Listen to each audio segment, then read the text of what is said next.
Assalamualaikum warahmatullahi wabarakatuh. Ilmu santet yang ditakuti orang awam, kedahsyatan santet Banaspati, santet level tertinggi membunuh seketika. Ilmu sihir telah ada semenjak manusia diciptakan, bahkan ilmu sihir ada sebelum zaman kenabian dan menjadi hal yang menakutkan bagi masyarakat sejak lama. Pantas saja bahwa pemilik ilmu santet sangat dimusuhi masyarakat karena kekejaman ilmunya. Ilmu sihir, tenung dan terutama santet merupakan ilmu gaib yang tak kasat mata yang digunakan untuk mencelakakan orang dari jarak jauh.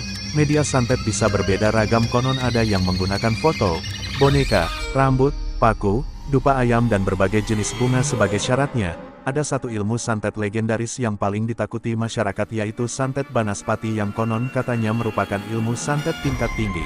Menurut cerita, santet ini adalah jenis yang paling mematikan dan menakutkan. Santet Banaspati, atau disebut juga santet Raja Banaspati, banyak diyakini orang dulu sebagai pembunuh mematikan paling dahsyat. Saking dahsyatnya, siapapun yang dikirim santet ini akan seketika tewas. Seperti apa santet ini hingga begitu mudah melenyapkan nyawa orang lain? Kematian mendadak akan menimpa orang yang dikenai santet ini. Sulit untuk melawan kesaktian santet Banaspati. Bahkan kabarnya hanya orang yang menguasai santet ini jugalah yang bisa bertahan oleh serangan hebatnya. Dikatakan bahwa santet ini tidak bisa ditangkal dengan doa spiritual dengan muatan yang standar.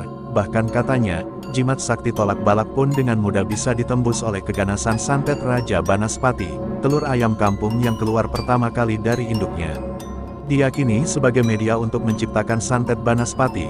Menurut cerita, telur akan dimantrai sesuai orang yang akan dituju. Setelahnya diadakan ritual di atas bara api hingga telur tersebut meletus dan mengeluarkan bara api yang menyala-nyala. Bara api ini kemudian akan secara otomatis melayang terbang menuju sasaran yang telah ditetapkan. Faktanya, santet Banaspati dimiliki orang yang katanya harus melalui 9 tingkatan dengan tahapan ritual yang berat. Karenanya, di zaman dulu saja hanya sedikit orang yang mampu menguasai ilmu ini. Selain dengan ritual, konon santet Banaspati bisa dimiliki oleh keturunan orang yang menguasainya dengan catatan keturunan dengan silsilah yang jelas. Ada yang beranggapan bahwa santet Banaspati yang menyala terlihat seperti api akan bisa ditangkal dengan air. Namun katanya, ternyata air tidak mempan untuk menangkal santet Banaspati.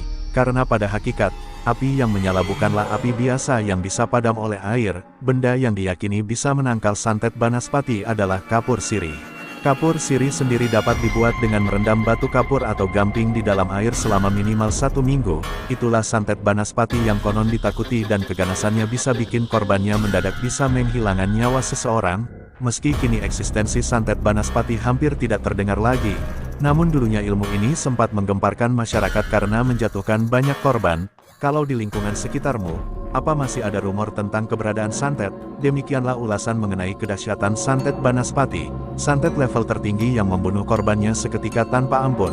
Mengenai benar tidaknya keberadaan ilmu ini dan juga masih ada atau tidak pemilik ilmu ini, ada hikmah di balik keberadaan ilmu ini di masyarakat, yaitu bahwa kita sebagai manusia yang beragama setidaknya wajib meningkatnya tongkat spiritual kita dengan lebih baik lagi.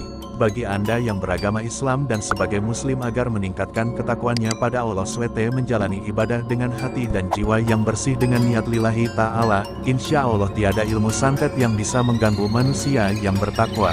Atas pertolongan Allah Sang Maha Pengasih. Demikianlah tentang sanyet dan teluh yang satu ini bisa memantikan.